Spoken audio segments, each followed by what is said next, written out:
শয়তান ইঁদুরটাকে একটুর জন্য ধরতে পেলাম না। আর যদি ধরতে পেতাম তাহলে বেশ হতো। তবে পালিয়ে যাবি কোথায় শয়তান ইঁদুর? তোকে তো আমি ধরেই ছাড়বো। উফ বাবা, জোর বাঁচা বেঁচে গেলাম। শয়তান শিয়ালটা যদি আমাকে ধরতে পেত তাহলে তো আজ আমার রক্ষে ছিল না। জানি না এই শিয়াল আমাকে ধরে নিয়ে কোথায় যেতে চায়। ইঁদুর শিয়ালের হাত থেকে বাঁচতে পেয়ে ভীষণ খুশি হয়। অন্যদিকে শিয়াল ছুটে চলে নতুন শিকারীর উদ্দেশ্যে। কালু, কাঠে পেরেক ঠিকভাবে লাগিয়ে দিও। ঘরটা একদম মজবুত হতে হবে। সামনেই তো বৈশাখ মাস আসছে, ঝড়ে তো ঘরটা উড়ে যেতে পারে। ঠিক বলেছো কাকুলি, আমি তো মজবুত করে ঘর বানাচ্ছি যাতে মেয়েটা আমার সাবধানে বাড়িতে থাকতে পারে। আরে কাকুলি দিদি, তোমরাও গাছের ডালে ঘর বানাচ্ছো? ঘর না বানিয়ে আর উপায় আছে নাকি বল টুনি? দুষ্টু শিয়ালটার উৎপাত দিন দিন বেড়েই চলেছে। মেয়েটা আমার সারাদিন বাড়িতে একাই থাকে। কালু আর আমি তো সারাদিন কাজে বাহিরে থাকি। ঠিক বলেছো দিদি, আমারও মেয়েটাকে নিয়ে ভীষণ চিন্তা হয়। আমার মেয়েটাও তো সারাদিন একা একাই বাড়িতে থাকে। আমার কাছে তো কোনো টাকাও নেই যে ঘরটা নতুন করে বানাবো। চিন্তা করিস না টুনি, তোর কাছে যদি টাকা না থাকে তাহলে আমাদের কাছে টাকা ধার নিতে পারিস। তবু এভাবে মাটির উপর ঘর বানাস না। আচ্ছা ঠিক আছে দিদি, দরকার পড়লে টাকা ধার নিতে হবে। দুষ্টু শিয়াল তো গাছে উঠতে পারে না। শিয়ালের ভয়ে পাখিরা তাদের ঘরবাড়ি মাটির উপর থেকে গাছের ডালে তুলে নেয় যাতে শিয়াল আর ছানাদের ধরতে না পারে। এভাবেই দিন কাটতে থাকে। মা, মা, আমাকে বাঁচাও মা, আমাকে বাঁচাও। আমাকে যে দুষ্টু শিয়াল ধরে নিয়ে যাচ্ছে মা। এই শিয়াল, এই, আমাকে ছেড়ে দে বলছি, আমাকে ছেড়ে দে। জানি না বাবা, এই শিয়াল এভাবে ছানাদের কেন বন্দি করে রাখে আর ওদের ধরেই বা আনে কেন। তবে এই শিয়াল ভীষণ অন্যায় করছে। আমি তো হাঁটতেও পারি না, আবার এদিকে তো কেউ আসে না।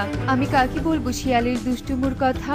কলাপাতার ঘর শিয়ালের এসব কর্মকাণ্ডের কথা কাউকে বলতে না পেরে চোখের পানি ফেলতে থাকে।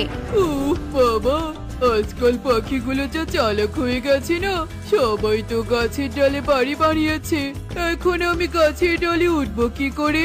এখন তো মনে হয় বাসায় শুধু ছানাগুলো আছে। এটাই সুযোগ, আমাকে কাজে লাগাতে হবে। শিয়াল মনে মনে দুষ্টু ফোন দিয়ে আটতে থাকে। আর শিয়াল প্রথমে টুনির বাড়ির সামনে যায়।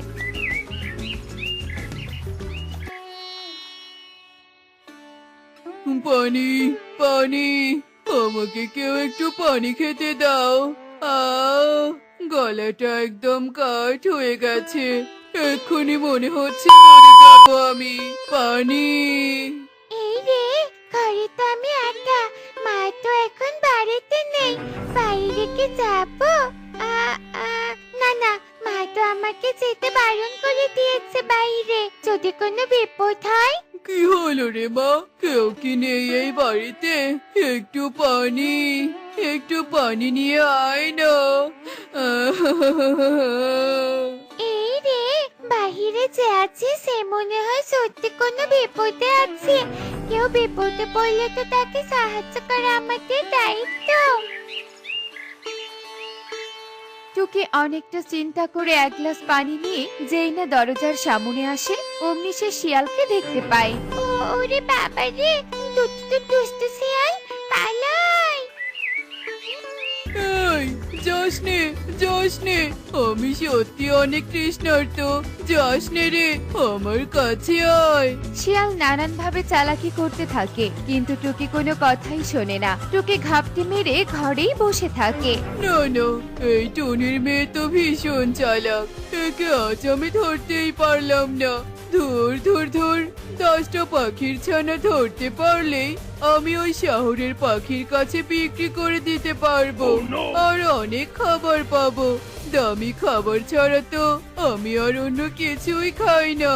দুষ্ট শিয়াল ছানাকে ধরতে না পেয়ে ভীষণ রেগে যায় আর সেখান থেকে চলে যায়।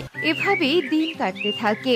প্রতিদিন শিয়াল কোনো না কোনো ছানার বাড়িতে গিয়ে মিথ্যে নাটক করত, কিন্তু ছোট ছানারা কিছুতেই শিয়ালের ফাঁদে পা দিত না। এ কি রে মা, তুই এভাবে ভয়ে কাঁপছিস কেন? কি হয়েছে বল আমাকে? ওই দুষ্টু শিয়াল কি আজকেও এসেছিল নাকি? হ্যাঁ মা, হ্যাঁ, তোমরা কাজে চলে যাওয়ার পরে প্রতিদিনই দুষ্টু শিয়াল আমাদের বাড়ির আশেপাশে ঘোরাঘুরি করে। আমার খুব ভয় করে মা, জানি না কবে ওই শিয়াল আমাদের ধরে নিয়ে যায়।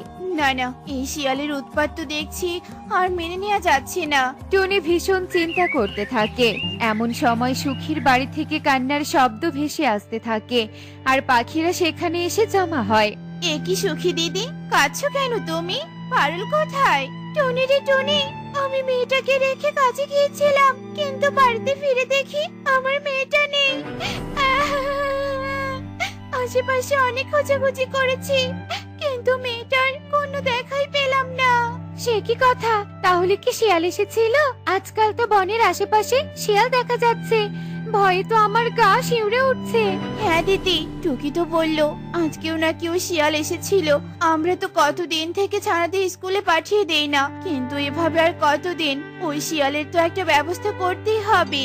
পাখিরা সবাই মিলে চিন্তা করতে থাকে আর তারা সবাই ঠিক করে যে তারা সবাই একজোট হয়ে শিয়ালের সাথে লড়াই করবে। শোনো সবাই, 10 মিলে করি কাজ, হারি জিতি নাহি লাজ। তাই কাল আমরা কেউ কাজে যাব না, সবাই তৈরি থেকো, কাল আমরা ওই শিয়ালকে ধরবো। আর সুখী দিদি, তুমি চিন্তা করো না, পারুলের কিছুই হবে না। পাখিরা এরপর যে যার বাড়িতে চলে যায়। এভাবেই সেই দিন কেটে যায়। পরদিন উফ বাবা, আজ যে করেই হোক দুটো ছানাকে বোকা বানাতেই হবে আর ছানা নিয়ে যেতেই হবে। যাই যাই।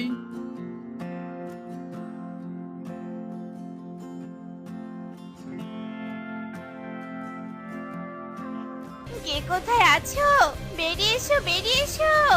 এই রে, পাখিগুলো দেখি আজকে বাড়িতে আছে, বাঁচতে চাইলে পালাতে হবে। শিয়াল ছুটে পালাতে থাকে আর পাখিরাও শিয়ালের পিছু পিছু যেতে থাকে। আরে আরে, এই দুষ্টু শিয়ালকে তো দেখছি কোথাও দেখা যাচ্ছে না। পালালো কোথায়? কোথায় লুকিয়ে পড়লো? তাই তো, আমি তো খুঁজেই পাচ্ছি না, চোখের পলকে কোথায় গেল। আমি জানি পাখিরা ওই দুষ্টু শিয়াল কোথায় লুকিয়েছে। হে কি ঘর, তুমি কথা বলতে পারো? হ্যাঁ, আমি কথা বলতে পারি। শোনো, একটু সামনে গিয়ে তোমরা একটা গুহা দেখতে পারবে, আর ওই গুহাতেই শিয়াল লুকিয়ে আছে। আচ্ছা ঠিক আছে ঘর, তোমাকে অনেক ধন্যবাদ। এই চলো সবাই, আগে ওই শিয়ালকে উচিত শিক্ষা দিতে হবে। ঘরের কথা মতো সবাই সেই গুহায় যায় আর শিয়ালকে দেখতে পায়, আর সঙ্গে সঙ্গে সবাই রশি দিয়ে শিয়ালকে বেঁধে ফেলে। শিয়ালের পাশে সব ছানারা বন্দি অবস্থায় ছিল। এই তো আমার মেয়ে, আমার মেয়ে। পাখিরা তাদের ছানাদের মুক্ত করে আর শিয়ালকে সেই গুহায় বন্দি অবস্থায় গুহার মুখ বন্ধ করে চলে আসে। সবাই আবারও কলাপাতার ঘরের কাছে আসে। তোমাকে আবারও ধন্যবাদ ঘর, কিন্তু তুমি ঘর হয়ে কথা বলতে পারো কি করে? আসলে আমি একটা পরী। আমি একদিন এক তান্ত্রিকের অভিশাপে এভাবে কলাপাতার ঘর হয়ে আছি, আর প্রতিদিন শিয়ালের এসব অন্যায় আমার চোখে পড়তো।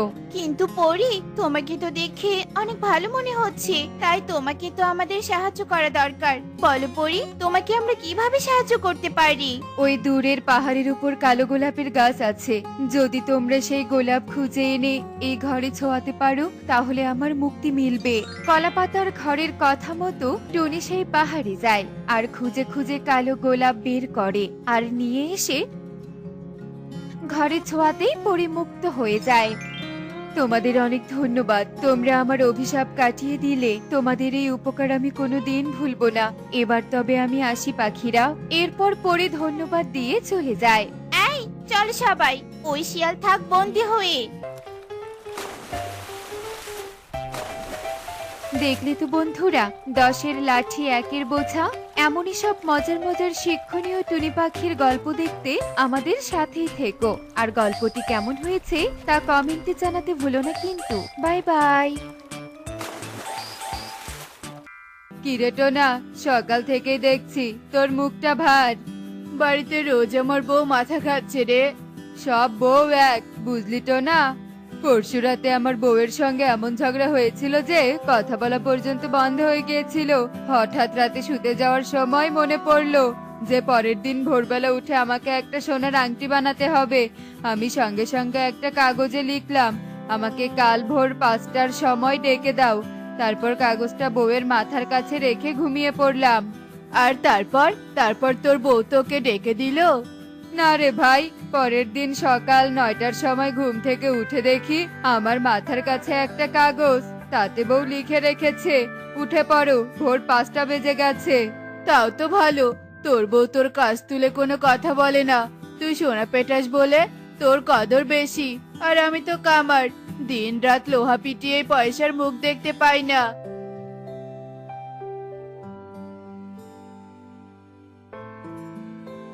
উফ, রাত 12টা বাজতে চললো, এখনো ধুমধামাধাম ধুম আওয়াজ করে যাচ্ছ। বলি, ঘুমাতে দেবে তো নাকি? এই তো হয়ে এলো বলে। ওদিকে তোমার ওই ছোটবেলার বন্ধু কালুকে দেখো, সেও তোমার মতো হাতুড়ে পেটায়, কিন্তু তার বাড়ি গাড়ি টাকা পয়সার কোনো অভাব নেই। টনি, কালু সোনার চামচ দিয়ে জন্মেছে গো।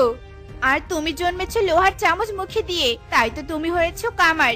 4 আনার পালং শাক ছাড়া আর কিছুই খাওয়াতে পারো না। ধুর ধুর, আর ভালো লাগে না, পকেটে নেই টাকা, ওদিকে দিন রাত বউয়ের কথা আর পারছি না। এরপর টোনা আবার কাজ করতে থাকে। অন্যদিকে এক পরী তাদের সব কথা শুনে টোনার কাছে আসে। ওরে বাবারে, কে কে কে কে কে তুমি? ভয় পেও না টোনা, আমি তোমার সব অভাবের কথা শুনেছি, তাই আমি তোমাকে বর দিতে চাই। বলো তোমার কি চাই? আমি সোনা চাই। বেশ, এখন থেকে তুমি যা হাত দিয়ে ধরবে তাই সোনা হয়ে যাবে। না না, ছোটবেলায় শুনেছি এরকম একটা বর পেয়ে একটা পাখি না খেতে পেরে মরেছিল। ওই ভুল আমার বেলায় হবে না। তুমি একটা কাজ করো, তুমি আমাকে এমন বর দাও যাতে আমি বাঁ হাতে ছুলে সব সোনা হয়ে যাবে, আর আমার ডান হাত আগের মতোই থাকবে। আচ্ছা বেশ, তাই হবে। এরপর পরী সেখান থেকে চলে যায়, আর টোনাও শুয়ে পড়ে। পরের দিন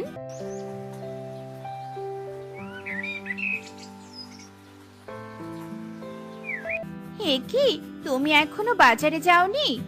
বাজার পরে, আগে শোনো গতকাল রাতে কি হয়েছিল।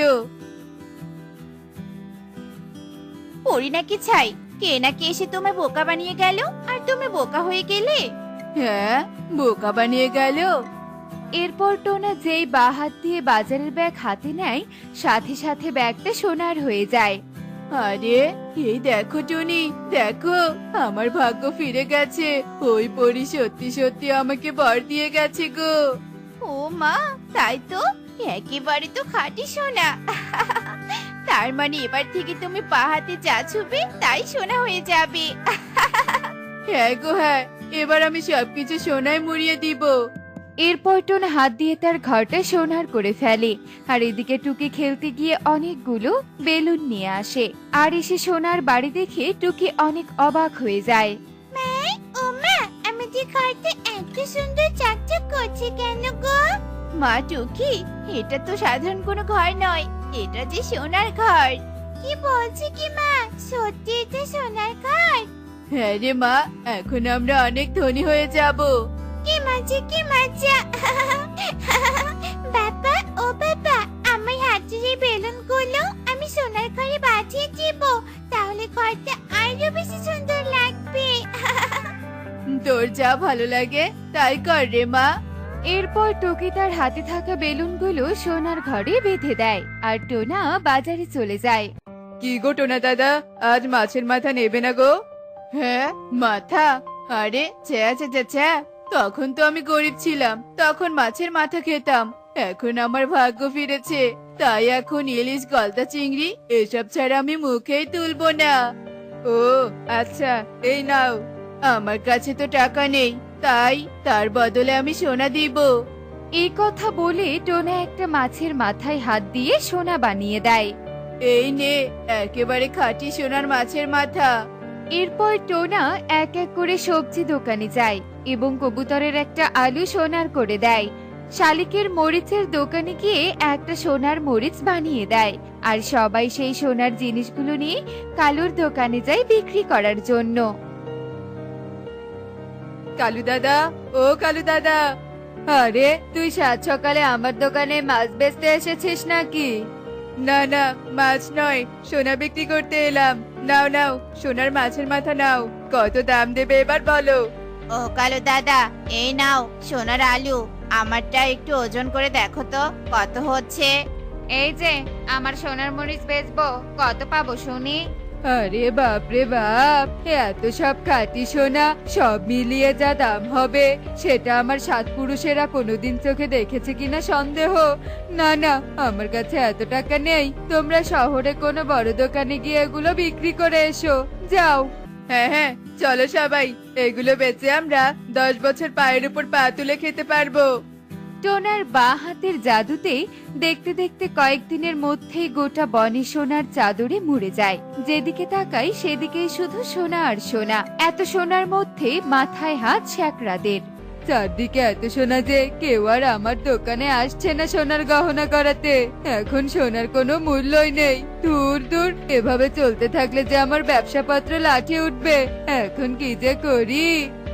ধুর, যত সোনার গয়না ছিল সব আলমারি থেকে বের করে দিয়েছি। চারদিকে এত সোনা দেখে দেখে না চোখটা একেবারে পচে গেছে আমার। ঠিক বলেছিস, সোনা ছাড়া অন্য কোনো ধাতুতে করা কোনো গহনা থাকলে কিনে পরা যেত। পেয়েছি, একটা উপায় খুঁজে পেয়েছি। সবাই সোনার উপর থেকে মুখ ফিরিয়ে নিলেও সুন্দর নকশার উপর থেকে তো আর মুখ ফিরিয়ে নেয়নি। আমি এবার অন্য ধাতু দিয়ে নতুন নতুন নকশার গহনা বানিয়ে বাজারে বিক্রি করব। আর সেই ধাতুটা হবে লোহা। হা, হা, হা, হা, হা। এরপর কালু তার দোকানে লোহার সব গহনা বিক্রি করার জন্য দোকানে নিয়ে আসে, আর বনের সবাই গহনা কিনতে আসে। আরে টোনা যে, আয় আয়, এই দেখ দেখ, তোর জন্য আমার ব্যবসা আবার ফুলে ফেপে উঠেছে। কিন্তু এসব কি করে হলো রে কালু?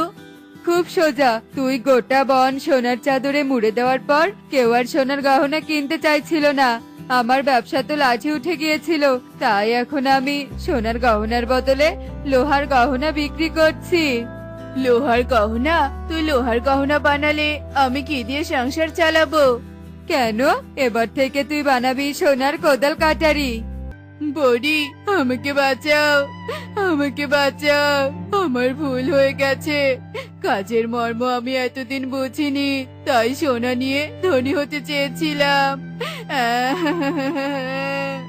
পরি, আমাকে বাঁচাও।